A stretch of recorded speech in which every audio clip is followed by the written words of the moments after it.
This episode of The Edge is brought to you by Audible.com, offering more than 180,000 titles for smartphone, tablet, and desktop. To get a free audiobook of your choice and help Trek.fm at the same time, visit audibletrial.com/trekfm.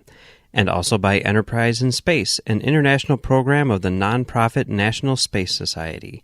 Find out how you can help science and education and become a virtual crew member aboard the NSS Enterprise Orbiter by visiting enterpriseinspace.org.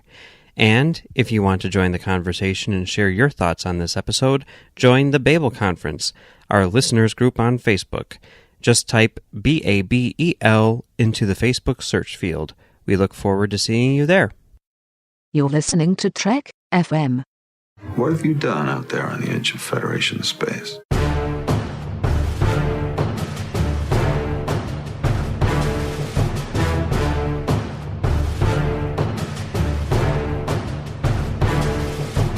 Welcome everyone to Notes from the Edge, a subshow of our Star Trek Discovery podcast, The Edge.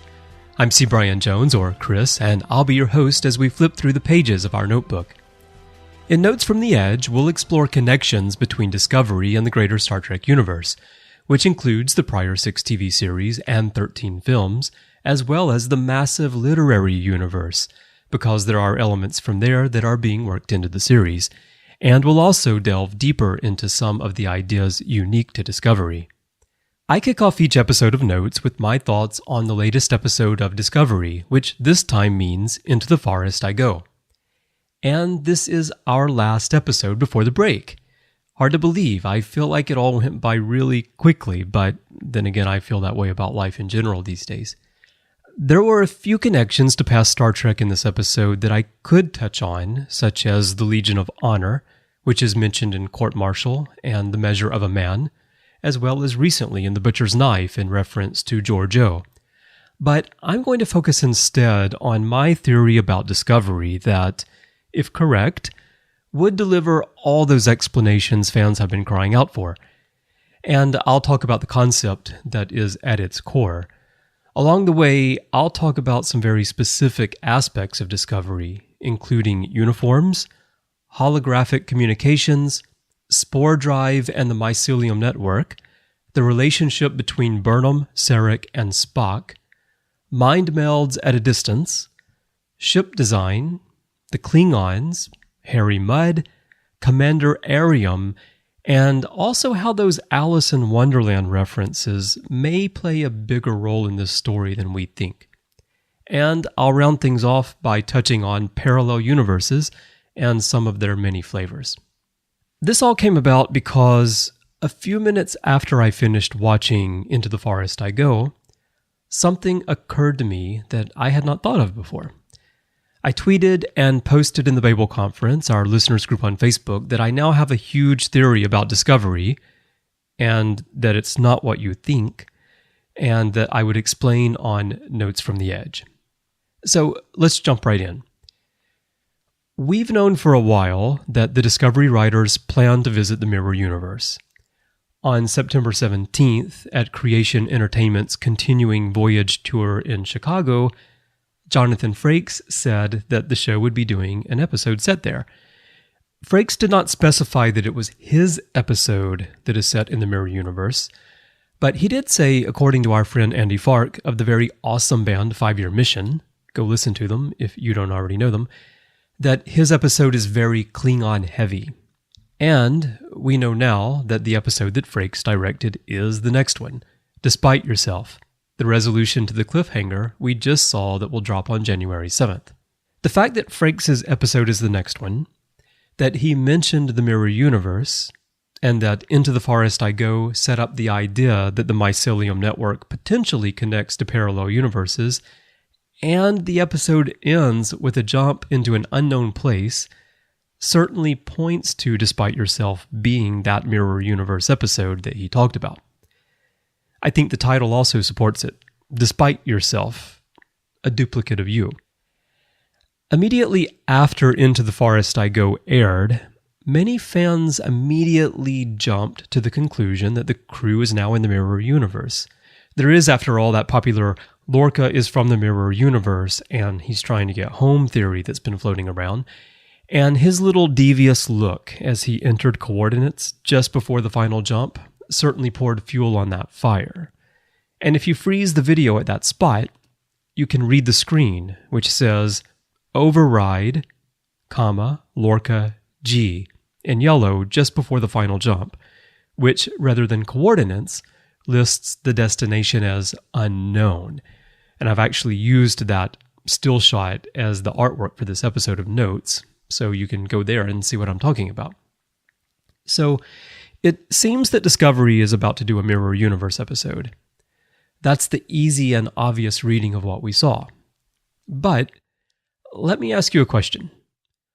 What if we just watched 9 Mirror Universe episodes without realizing it? I frame my question that way because when Star Trek fans think of a parallel universe, they usually think of the Mirror Universe first. But if I were to state my question accurately, it would be, what if we just watched 9 parallel universe episodes without realizing it? My theory isn't that Discovery has jumped into the Mirror Universe.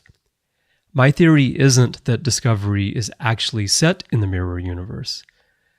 My theory is that everything we've seen on Discovery so far takes place in a parallel universe, and that at the end of Into the Forest I Go, the ship jumped into what we call the Prime Universe.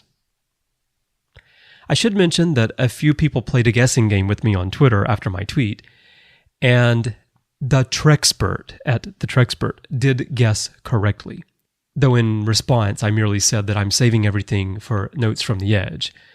As you'll see, I need a lot more than 280 characters to explain, and I also didn't want to give everything away on Twitter before I could do this show. So, as for the theory, this is something that I had never considered until this episode. It hit me as the episode ended. The writers had told us already that Discovery is set in the Prime timeline, and I chalked up design changes and other small inconsistencies to creative license and the need to update the show for a modern audience. But could it be that all these differences are very intentional? Because what we've been watching is a slightly different future unfolding in a slightly different universe? If so, everything makes sense. The uniforms, the ships, the technology, Spore Drive, the Klingons. So many things that are just a bit off. I've seen some people say that they believe all of Discovery takes place in the Mirror Universe. But there's a big problem with the idea that Discovery takes place in the Mirror Universe. This is a term that has a very specific meaning in Star Trek. The Mirror Universe isn't just a parallel universe. It is a specific parallel universe, one that has intersected with ours many times. And it has been well established that the Federation in that universe is a merciless militaristic organization bent on galactic conquest, at least until it was softened by Mirror Spock and conquered by the Klingon-Cardassian alliance. This is not the Federation that we see in Star Trek Discovery. The Federation we see in this series is pretty much like the one we're familiar with. Yes, there is a war going on, and yes, Lorca is behaving differently from the peace-loving explorer captains of the past series. That doesn't mean he's from the Mirror Universe. The Starfleet of Discovery is an organization fighting an unexpected war in the name of self-preservation. So no, Star Trek Discovery does not take place in the Mirror Universe. But that doesn't mean that the series doesn't take place in a parallel universe. So what are some of the key things that have differed from past Star Trek and have driven fans crazy? Things that could be explained by this being a parallel reality. Let's start with one of the most obvious, uniforms. Set just a decade before the original series, Discovery features blue uniforms with gold and silver trim to denote divisions. Badges in gold, silver, and bronze also denote divisions. It's quite a departure from what you would expect, and it has driven some fans crazy. For me, the blue works fine because it is an evolution of the blue uniforms seen in Enterprise. And it makes sense from a human design perspective that they might evolve that way. No problem. But Discovery also takes place at the same time as The Cage, 2 years later, in fact, and at that time, the crew of the Enterprise was wearing pastel-colored uniforms that were much closer to the style that we saw in the original series in everything produced after Where No Man Has Gone Before. For many, the difference between those uniforms from The Cage and what we are seeing on Discovery is just too great. But if Discovery is set in a parallel universe, it's not an issue. Uniform design took a different path. In September, the annual Fan Expo Canada took place in Toronto. There, a panel of Discovery designers said that the show will eventually transition to the more familiar color scheme. And, according to Trek Movie, lead motion graphic designer Timothy Pill said, "They are sort of restricting all the color schemes, and they will slowly advance and become more colorful as we get closer to the original series. And for other reasons I can't repeat." Well, let me repeat that. And for other reasons I can't repeat. What if that reason is that the crew jumps into the Prime Universe where that color scheme is already in use? It would be an easy and clever way to reconcile this discrepancy. Another thing that seems out of place is holographic communication. We've seen this before in Star Trek, most notably in the Deep Space Nine episodes for the Uniform and Dr. Bashir, I presume.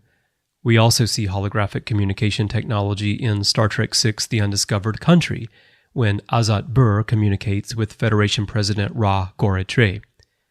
Of course, that is on the Klingon side of the communication. In the novels, holographic communication technology is used by Starfleet in the Gateway novels, Doors into Chaos by Robert Greenberger, Demons of Air and Darkness by Keith DeCandido, and Cold Wars by Peter David.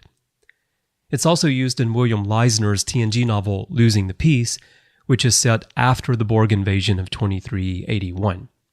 And in Keith's Articles of the Federation, holographic communicators are used to facilitate press briefings by the President of the Federation. So it isn't new, but we haven't seen it during this time period. In Discovery, we see them using full-body holographic communication similar to what we saw in DS9, but better. And this is out of sync with everything we've seen from this time period. And even in the 24th century, this technology is presented as something new that Starfleet is trying to get used to. Did Starfleet decide to can this technology for 100 years, then bring it back, and it was therefore new to everyone because they weren't alive when it was last in use? Or is this another example of something developing differently in a parallel universe? Let's look at another example that has really driven fans crazy: Spore Drive. How is it that just 10 years before Kirk and Spock set out to explore the galaxy aboard the Enterprise, Starfleet had technology to instantly jump anywhere in the universe, and yet it was never mentioned? And why did the Voyager crew not find reference to it in the Starfleet database and try to use it to get home? And don't tell me it's because Neelix turned their tardigrade into stew. Until now, I've assumed that they found it to be too dangerous and unethical, so they abandoned it. I especially thought this when the tardigrade was being forced to navigate the ship. That was just something that Starfleet wouldn't do by their own ideals and ethics. But then Lorca let Stamets willingly augment himself so that he could take the place of the tardigrade. And clearly the Spore Drive works. Not only does it work, it's the most critical part of Starfleet's war effort. It's also a very young technology that could be refined and made safer. So why would Starfleet shelve it? And mind you, I'm staying in universe here. Anyone who has listened to me for very long knows that as a professional creative, my answer to most of these things is that nothing in the Star Trek universe exists until someone writes it, and we must give writers freedom to create. Therefore, naturally, there are going to be things that we've never heard of before. But staying in the world of Star Trek, why have we never heard of Spore Drive before? Well, to function, the Spore Drive requires the mycelium network. That's something we've also never heard of. And in fact, it's a bit more into the realm of what we would consider fantasy than what we've typically seen in past Star Trek. In modern cosmology, A widely held theory is that our universe is just one of countless universes comprising a whole known as the multiverse. The laws of physics in each of these universes may differ. Some might be very similar to ours. Some might be significantly different. Some of those that differ may be inhospitable to life, and in some the mathematics might be such that stars and planets can't even form.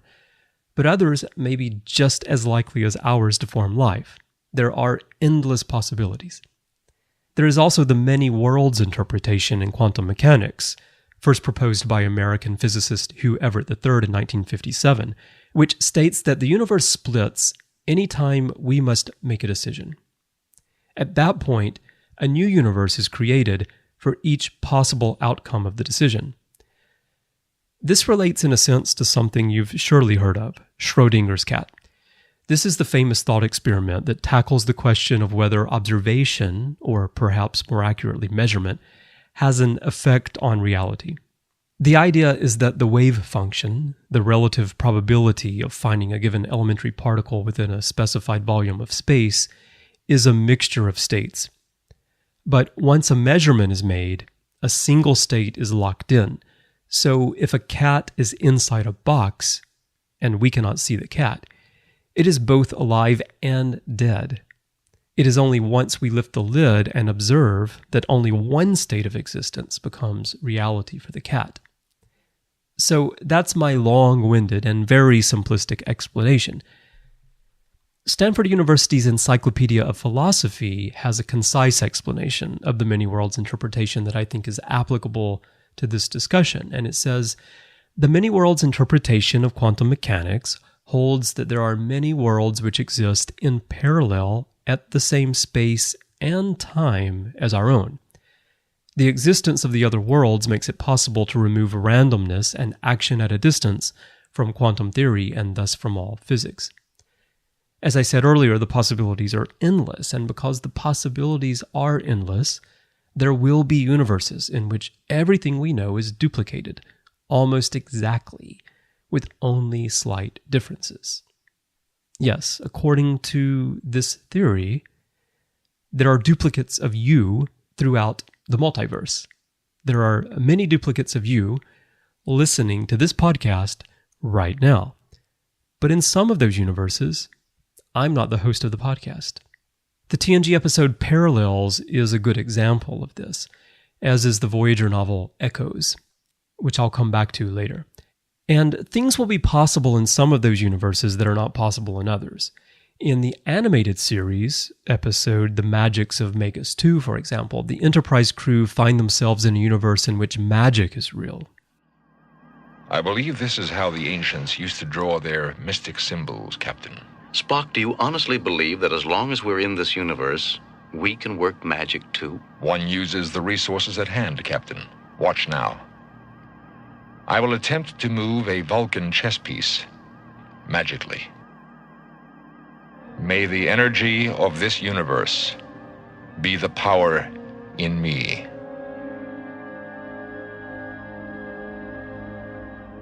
Get it, Spock. It won't work. It must work, Doctor. It is logical. Here. Power of this universe, enter my being. I know I can. I believe I can.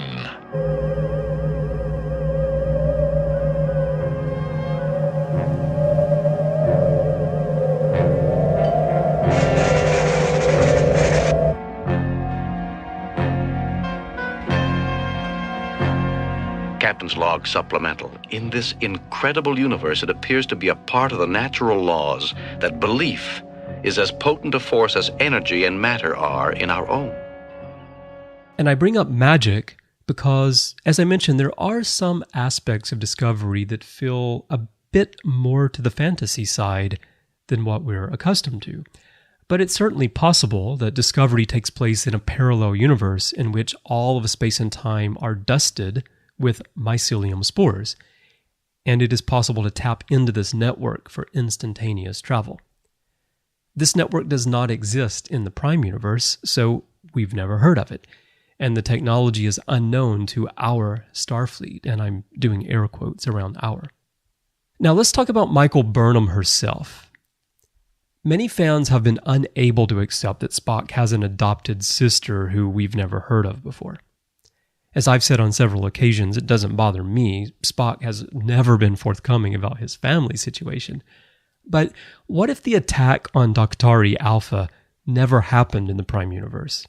So Michael Burnham was never taken to Vulcan and adopted by Sarek and Amanda. But this attack did happen in a parallel universe. If the Klingons even considered attacking Daktari Alpha in any universe, then under the Many Worlds interpretation, from that moment forward, there must exist a universe in which the attack happened, and one in which it didn't happen. And if Klingons pondered this in many universes, then the number in which it actually did happen would expand exponentially. This is one key part of Discovery that makes me think that, up to now, the series may have taken place in a parallel universe. Another thing related to Michael Burnham and Sarek that could be an intentional deviation from canon that supports the idea of a parallel universe is mind melding at a distance. Many fans have found this to be ridiculous because, in past Star Trek, physical contact has always been necessary. There have been instances to suggest some sort of connection at a distance, such as Spock sensing the destruction of the Intrepid and the death of its all-Vulcan crew in the Immunity Syndrome, but we've never seen the sharing of minds over a distance like we have seen on multiple occasions on Discovery. But if the laws of physics are different in this parallel universe, it could certainly be possible for Vulcans to tap into some natural phenomenon that allows them to communicate in this way, especially in a universe that also has a mycelium network that facilitates instantaneous travel. Yet another deviation from canon that has upset many fans relates to ship design. From small things like a spinning saucer on the USS Discovery, which is very cool, by the way, to the unusual design of the Shenzhou, to the flat-out different look of Klingon battlecruisers, birds of prey, and raiders, there's something about the ship design in Discovery that feels a bit off. Now, I'm fine with it personally. When you build that many starships over the course of more than a century, I'm starting with the NX-01, you're going to end up with a lot of different designs. We humans love to play around with design, and we change things pretty often, as David Mack points out when speaking of ship design in Desperate Hours. But could it be that design evolution took a somewhat different path in this parallel universe? The Starfleet ships in Discovery aren't that different from what we're used to, but the Klingon ships sure are. Also, it is often stated that Discovery is the most advanced ship in the fleet, even as the Enterprise is referenced by Burnham as being a stepping stone for Tilly. It could be that Discovery is the most advanced ship in this universe, whereas Enterprise is the most advanced ship in the Prime universe. Could it be that in this universe's future there's a Discovery A, B, C, D, and E? Again, the Starfleet stuff doesn't really bother me. It's close enough that I have just chalked it up as creative adaptation to 2017. But the Klingon ships are so different. Little glass bubbles that glow in multiple colors, what is that? Even if you change the look of the Klingons themselves, why would you change the design of their ships so drastically? These Klingons are close enough in appearance to those we have known, just throw some hair on them, but the ships aren't even close. Speaking of the Klingons, could it be that their appearance differs slightly because we are in a parallel universe? And if Discovery has in fact jumped to the Prime universe, from January might we see Klingons that look like those we've known for so many decades? While we're talking about characters, let's look at Harry Mudd. He's another case where a familiar character behaves differently than we expect. This Harry Mudd is still reluctantly with Stella, but he is more devious and more violent than the Harry Mudd we saw in the original series and the animated series. Could that be chalked up to this being a different Harry Mudd? And then there are robots on the bridge long before Data, who is a novelty in Starfleet in the 24th century. Okay, I know, Commander Ariam is not a robot. She is an augmented human. I just like to think about robots because, if you remember in the early stages of Discovery's development, Brian Fuller said there would be robots on the show, and this got Albert Macklin really excited. And if you got that reference, good on you. But an augmented human is very interesting because at this point in time, humans in Starfleet would be very opposed to augmentation as a result of the eugenics wars. Could it be that Discovery is set in a parallel universe in which the eugenics wars never happened? And then there's that Vulcan admiral, Terrell. Something seems odd about him. Oh, I almost forgot. One more thing. That Starfleet logo. One of the first things I heard some fans complain about after the premiere of the Vulcan Hello was the huge art department mistake. These idiots making Discovery used the wrong Starfleet logo. They're using the Starfleet command emblem with the swoosh going around the Delta Shield. That wasn't seen until the 24th century. I read that from several people. But could it be that this was done intentionally because this is a parallel universe and once again, things develop and are adopted at a different pace? These are the kinds of very small differences that we see in parallels. In that TNG episode, communicator badge design changes slightly. The trim on the Enterprise bridge changes. Even the color of Data's eyes changes. Very subtle. Okay, I could keep going on about small details, but you can see my point. There are so many little things about Discovery that don't quite add up. Yet the writers know Star Trek so well. So it could be that it's all intentional. The writers have told us that things that seem to violate canon will be reconciled. Co-showrunner Aaron Harberts said in an interview with SFX in September, the thing for the audience to keep in mind as they digest the show is that there may be an episode or a moment where it seems like we're violating canon.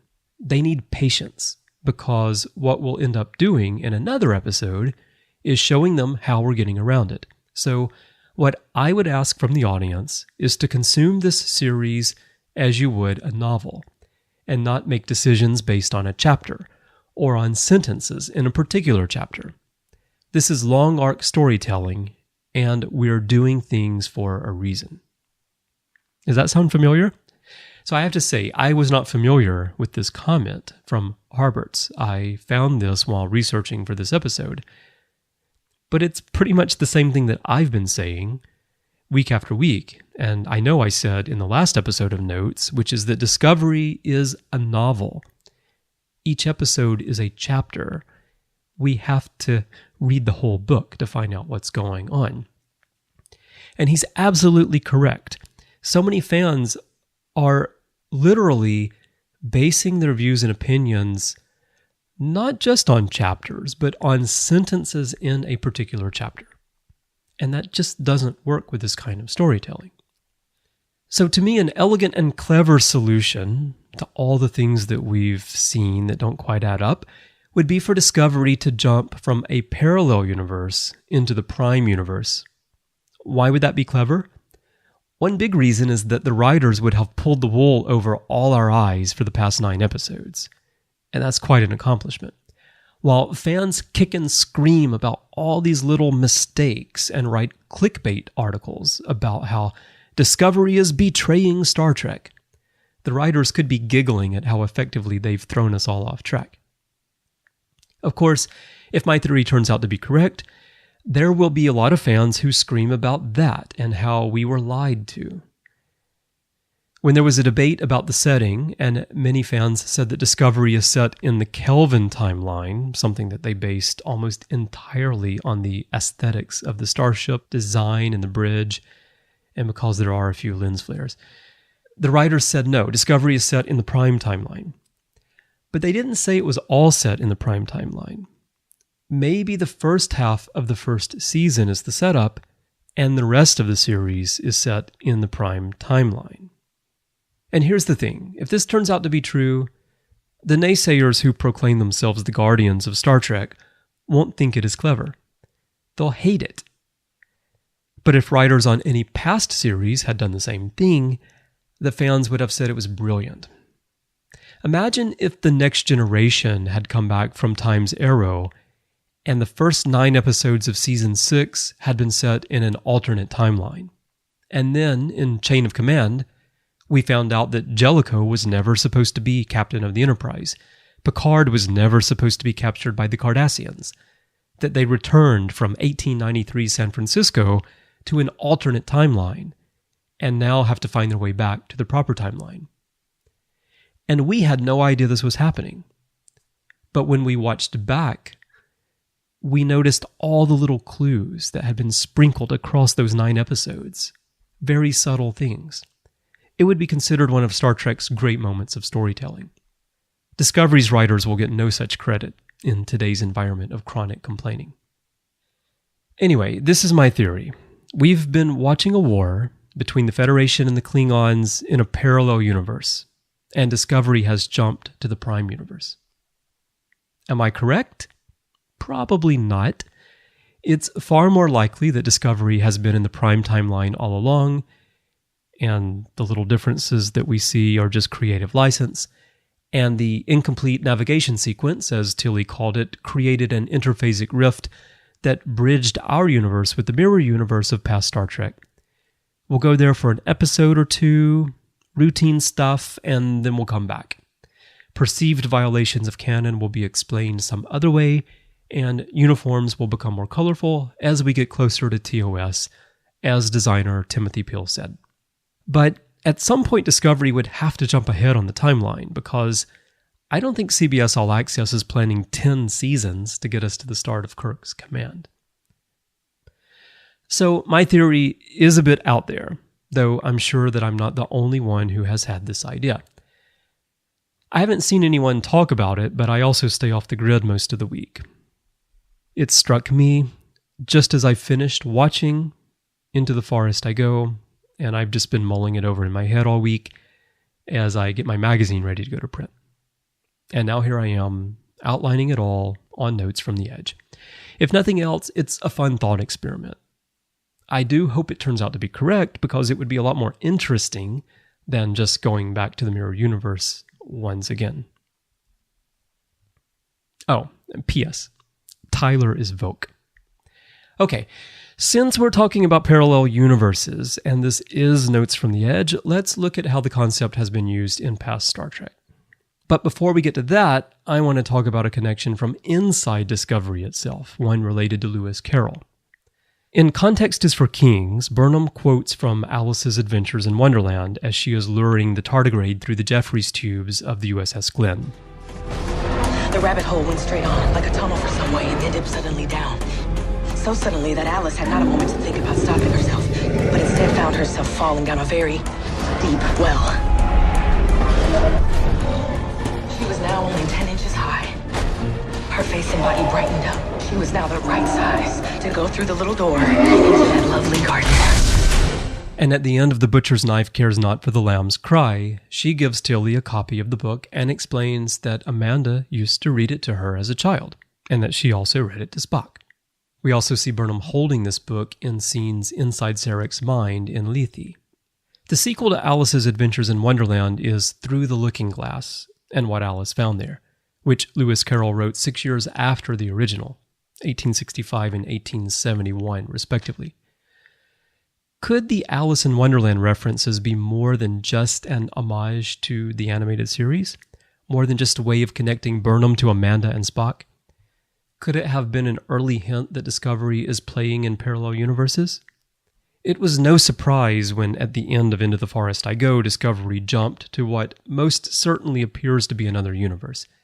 It was telegraphed early in the episode when Lorca shows Stamets the star chart and all the data he has been collecting from the spore jumps. I know what drives you, Lieutenant. You're not just a scientist.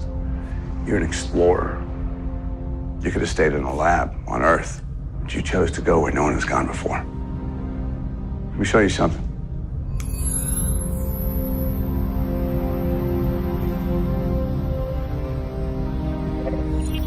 You've been accumulating this data from my jumps the whole time?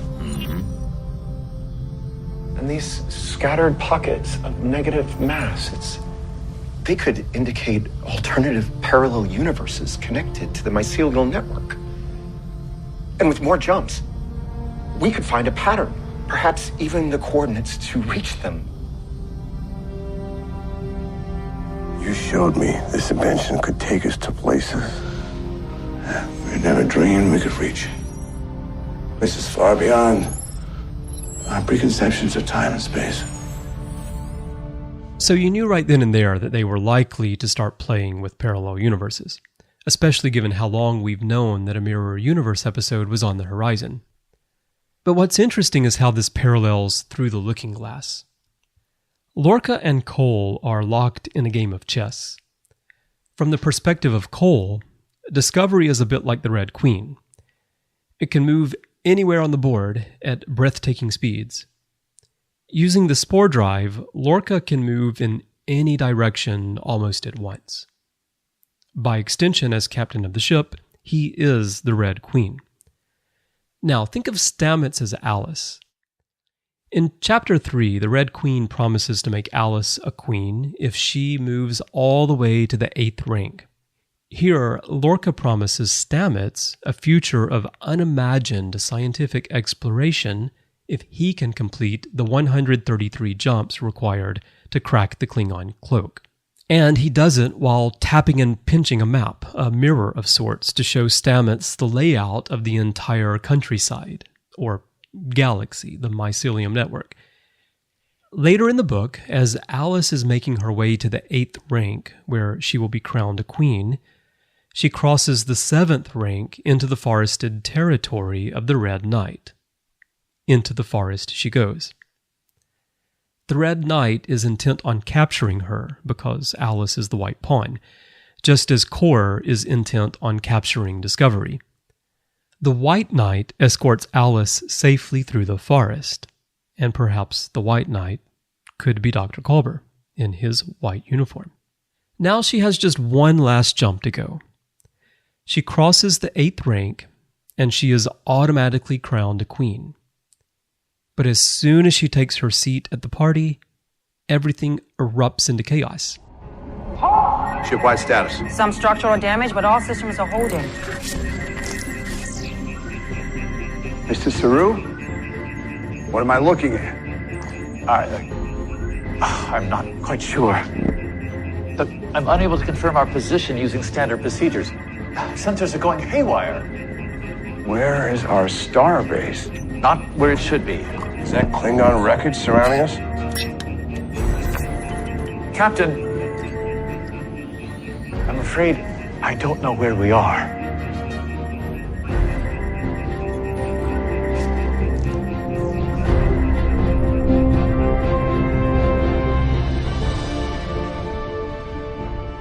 And there we are, at our mid-season cliffhanger.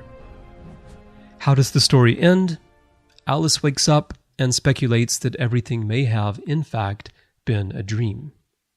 Just something to think about. And as for the title of the episode, TrekCore says that it comes from a quote by naturalist John Muir. And into the forest I go, to lose my mind and find my soul. This may be the case, and the full quote does apply very well to Stamets. However, with no source cited, I can't be sure this is where the writers got the title. Given their use of Alice in Wonderland earlier in the season and the parallels I just outlined, I think the title could come from Through the Looking Glass. Although those exact words are never spoken in that story. Alright, so on to actual parallel universes. We've talked about them a lot already, but what exactly is a parallel universe from a physics perspective? A parallel universe is defined as any of a hypothetical collection of undetectable universes that are like our known universe, but have branched off from our universe due to a quantum level event.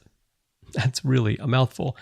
If we take this into the realm of science fiction, we can modify that to account for its use in storytelling as a separate universe or world that coexists with our own known universe, but is very different from it. And I would add to that it could be very different from it, or it could be only slightly different from it.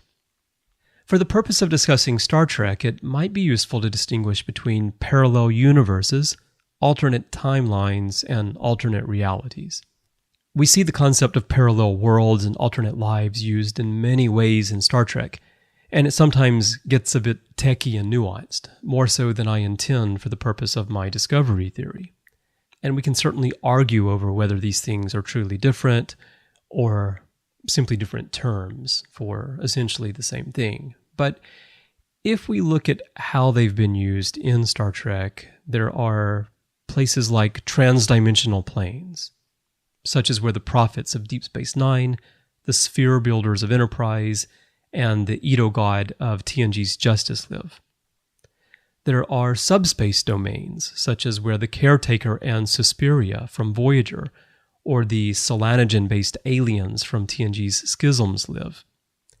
And there are even more unusual dimensions, such as fluidic space, from which came Species 8472, or the Nexus from Star Trek Generations, or the Q Continuum. Then there are alternate timelines, which would be parallel universes created under the Many Worlds interpretation. These include the City on the Edge of Forever from the original series, DS9's Past Tense, Voyager's Year of Hell, and Enterprise's Shockwave. And of course, there is the Kelvin timeline, which formed when a bad robot came into contact with Paramount Pictures. I mean, when Nero flew the Narada through a black hole. I'm kidding. Don't worry, I think the idea to create an event that allowed the writers to sandbox their version of the original series from the original itself was a pretty good one. I know it rubs many fans the wrong way, and I wasn't particularly keen on it myself at first. But if we're going to buy into parallel timelines and alternate realities at all, which we have to do if we watch Star Trek because they've been used so many times, then we really should accept that the Kelvin timeline is a legitimate manifestation of this concept. Obviously, I'm not going to give you an exhaustive list of episodes and references here, like I often do for various connections, because there just isn't time. Parallel universes in all the various flavors have been used so widely in Star Trek that I'd need a new podcast to delve into them all, maybe Notes from the Other Edge. There are at least 35 alternate timelines in on-screen Star Trek, and that's just on-screen Star Trek, spanning the original series to the J.J. Abrams films. 36 if my discovery theory is correct. And there are plenty in the novels too. There are even 3 anthologies comprising 9 novellas and a 5-part comic series, all published under the Star Trek Myriad Universes banner. So, no, I'm not going to explore them all. I did mention parallels earlier, and how the very small differences from universe to universe were the only clues Worf had that he was in a different place. It highlighted how similar some universes might be, and how my idea that the perceived inconsistencies of Discovery could be explained by the series being set in a parallel universe, but not the mirror universe and not the Kelvin timeline, makes sense. Another interesting example comes from the literary universe. In the Voyager novel Echoes, written by Dean Wesley Smith, Christine Catherine Rusch, and Nina Kiriki Hoffman, thousands of parallel universes intersect with each other at one point in space, and Voyager gets caught up in this. The differences between the universes were very small, kind of like the red trim on the bridge of the Enterprise D in one of the universes in Parallels. The adjacent universe would be very similar. The farther away you moved, the greater the differences would be. As an example, in one universe that was 2,410 universes to the right of the Prime universe, Voyager had all the same crew, but the difference was that the Command Division uniforms had orange trim instead of red, and Janeway's hairstyle was different. Even in the novels, they won't stop fussing with her hair. The point is that when it comes to parallel universes, we could have all the same people, all the same races, all the same ships, all the same geopolitical players, but there may be minute differences. And those differences may also extend to what is possible in that universe under the laws of physics, calling back to what I talked about earlier with Spore Drive, the mycelium network, and mind melds at a distance. So, to wrap up, it's all very interesting. To me it is anyway. But at the end of the day, which is more likely, that Discovery has now jumped to the mirror universe, where they will stay for an episode or two before coming home, or that Discovery has thus far taken place in a parallel universe and has now jumped to the Prime universe, where they will stay for the rest of the series. If we base our answer on past Star Trek, then it's probably the mirror universe. But it sure would be fun if they fooled us all this time. At least that's what Chris from 2,347 universes to the right of ours thinks. Alright, so those are the notes from the Edge for Week 9 of Star Trek Discovery. It's been really fun putting these together for you each week, even though it takes far, far more time than I had planned when I decided to do this show. I really appreciate you all listening, and I want to say thank you for the kind words that I've received on Facebook and on Twitter. That really does keep me going, and knowing that many of you enjoy Notes from the Edge and you look forward to it each week helps me pull it all together even when my schedule tells me that I should be working on something else, which is what it tells me most of the time. So thank you very much for listening. I greatly appreciate it. Of course, Notes is just part of our coverage of Star Trek Discovery. We have new content for you 5 days a week. When new episodes of Discovery air, we have our live show on Monday nights at 9 p.m. Eastern and 6 p.m. Pacific. That's Live from the Edge with Brandy and Bruce, and it's live on YouTube. You can take part in the show by interacting with them on Twitter or through chat. But if you can't join live, don't worry, you can still listen to the show on Tuesday mornings when it is released as a podcast. Commentary tracks are available each Wednesday as Tracks from the Edge, and we discuss your feedback on Postcards from the Edge on Thursdays. And of course, you can catch the full analysis on the Edge main show on Fridays. Then this show, Notes from the Edge, is how we wrap things up each week on Saturdays or Sundays, depending on my schedule, with a deep dive into links between Discovery and the broader franchise. You'll find all of these in the main feed for the Edge and in the Trek FM master feed. Now that Discovery is on break, some of our sub-shows will go on break as well. But don't worry, we'll be back along with Discovery when it returns on January 7th, and we'll soon announce our scheduling plans for the rest of November and December. We won't be going completely silent, so you'll still have new Discovery discussion here on The Edge, and the break will give you a chance to catch up on the first 57 episodes of this podcast. And yes, there are that many. I counted them. I was a little surprised. But it'll be great to catch up on that as you go through your Discovery rewatch during the holidays, which I know you'll be doing. I certainly will. And along the way, we'd love to hear your thoughts on Discovery. The best place to do that is in the Babel Conference, our listeners group on Facebook, where Amy Nelson will collect your feedback for Postcards from the Edge. And just type Babel, B-A-B-E-L, into the search field on Facebook, and it should come right up if you're not a member. It is a closed group, so you need to click Join if you're not a member, and then we'll let you in. You can also find us on Twitter at TrekFM, or send us email using the contact form on our website at trek.fm/contact. Choose to send to a show and choose the Edge. And if you'd like to find me personally, you can find me there in the Babel Conference, of course, but perhaps the best place to converse with me is Twitter. My username is C Bryan Jones, letter C, and Bryan with a Y, and that's my name pretty much everywhere in social media. And I really would like to hear your thoughts on my theory. Like I said, my theory is it's probably unlikely, because it would be a bit out there for them to do something like this, but I think it makes a lot more sense than what we've seen so far and then just jumping to the mirror universe. So I'm curious if you agree, and also if you think there's a chance they might really do that, or if you're convinced that we're just going to the mirror universe. So, hit me up there in the Babel Conference or on Twitter. There will be a post, of course, for this episode in the Babel Conference, where there will no doubt be a discussion going on, so you can take part in that too. If you'd like to hear me discuss Star Trek Beyond Discovery, you can catch my main show, The Ready Room, and I also co-host The Orb, our Deep Space Nine podcast with Matthew Rushing. You'll also hear me on lots of older episodes from various shows, because I used to host 7 different shows every week. And you can find my writing about Star Trek on the official website at startrek.com. I'd like to take a moment, as I always do, to thank our associate producers of The Edge, because these are the people that make it possible for us to pay to get this show out to you guys.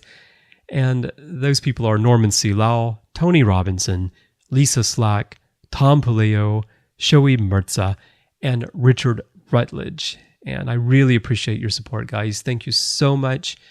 It really does cost a lot, actually, to run this network, and it's only thanks to our patrons that we're able to do that, and our associate producers play a very big role, so thank you so much. I really do appreciate it. And if you'd like to help out, you can. Everything you need to know is at patreon.com/trekfm. You can become an associate producer.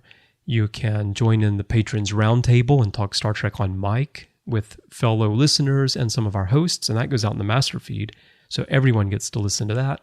And then we also have our website, Patron Zone, which is just for patrons, and we do early releases and some other things there. So you can get access to all of that and help us keep the network going. So visit patreon.com to find out how. That's patreon.com/trekfm. And thank you once again to all of our patrons. Well, that's all I have for you this time. Thank you so much for listening. I'll see you after the break for sure. And considering how many connections I have written down here in my studio that I haven't covered yet, maybe a bonus episode is in the cards. We'll see how my schedule goes. So enjoy the next 2 months of speculation, and join me again next time as we jot down more notes right on the paper's edge.